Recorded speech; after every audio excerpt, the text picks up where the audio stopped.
Hello, everyone. Thanks for logging on to CBSColorado.com. Time now for a few extra minutes with, let's face it, everyone's favorite Denver Bronco, Justin Simmons, taking some time tonight, which we are so grateful for. And Justin, we were just talking about Kareem Jackson and talking about a little bit about what he meant to you outside of the locker room. Can you talk about the impact that he'll leave, not just on the field, but off it here? Yeah. No, Kareem was he was a big part of, at least in our secondary, like culture shift. You know, we're coming off the no-fly zone, and you know, there's a kind of that like lull of, you know, what's going on, who's taking over, and I think Kareem did such a good job of kind of coming in and you know, helping me even from a leadership perspective. You know, showing me the reins and, you know, trying to show me how things are done and what he thinks is important, and ultimately like what helps us play the best we can as a unit. And those are all the things that he kind of brought to the secondary, and I'm extremely thankful for him. Yeah, we're going to miss him, but we talk about this defense, this secondary. Man, you guys have been playing just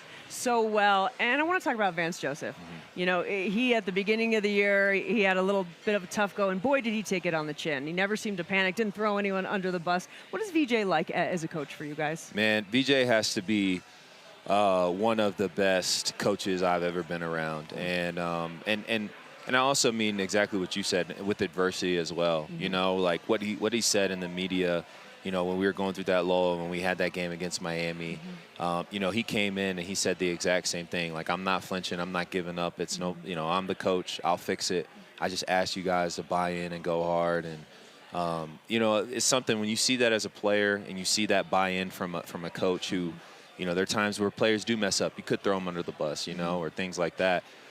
He's never done that. He's always taken the high road, and you just want to play for someone like that. You want to play hard. You want to win for someone like that. That's so fun. That's so great to hear. When we talk about the last couple games of the season, let's talk about this one coming up. You got one more at home. Just talk about the importance of closing out at home on a good note. Yeah, I think it's huge, you know, and it's kind of what, you know, we did last year. We played the Chargers at home last game of the season, and you know, ended that season on a positive when it, you know, wasn't all that positive. And so, you know, this year we're still not out of it. We got 2 games left, and I just think it's going to be really important for us to kind of put an exclamation point on, hey, it wasn't always great. There were some really highs, there were some low lows, and you know, there's no better way to kind of close out the season than with a division win against the Chargers, and especially at home, something the fans deserve. You know, Sean Payton said something really interesting this morning on his conference call, talking about you're still in some ways in that learning how to win era, I guess, if you will, which I thought was interesting because to me it had felt like you guys kind of hit that point and we saw the change earlier this year. Is this something that is maybe a longer growth pattern? Where do you feel like you are, I guess, in that phase of learning how to win? Yeah, I just think it needs to be more consistent. You know, before it was like 9 times out of 10 we would lose those games. I feel like this year it was like a 50-50, you know. You definitely seen the growth, but then you seen the games where they were close, and then it was almost like a revert back to maybe some mistakes that were made. And, you know, like Coach Payton said, you know, that times before you can learn how to win, you have to first learn how not to lose. Yeah. And, you know, I just think that there's times, and it's not a discredit to the teams that we play because they get paid too. And, you know, if we're losing the game, they're obviously executing in those situations. But we just need to do better.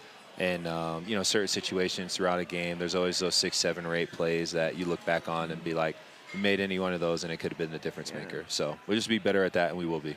Like you say, the margin of error is so small. When you talk about something you always say, like it came up a lot with that Chiefs losing streak, which is over now, but you'd say like every year is a different year. It's a new team. So when you look at this, which has been a wild season, but the growth and the progress you guys have made, is this something where maybe we as media and fans have to like take a step back and realize this is only year one of the latest phase of Broncos football? Because I think sometimes all the other years get compacted in with it. Yeah, for sure, and that's fair. You know, when you're watching it from, you know, the outside looking in, and you know, in terms of fandom and Broncos country, I mean, that's more than fair to have that type of perspective. But literally each and every year, it is a new locker room, it's a new team, and so you do have to have a new perspective. Now, you know, with Sean, obviously knowing that he's going to be back next year, you know, a lot of the things that had to be introduced or a lot of the things that had to be ironed out will already be there.